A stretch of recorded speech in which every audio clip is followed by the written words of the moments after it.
मंगळारा title contender Churchill Brothers Shillong लाजोंगाच्या home ग्राउंडार खेळटले. शिलाँग लाजोंगा आड नोव्हेंबरात टिळक स्टेडियमार जाल्ले गेमेत चर्चिलान 4-8 गोलांनी जैत जोडिल्ले.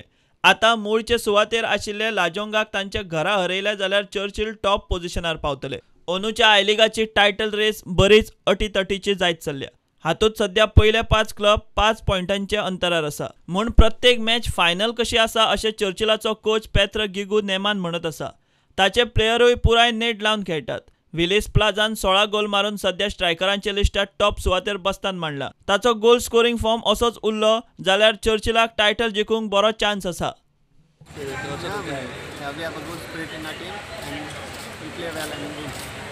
Bureau report prudent.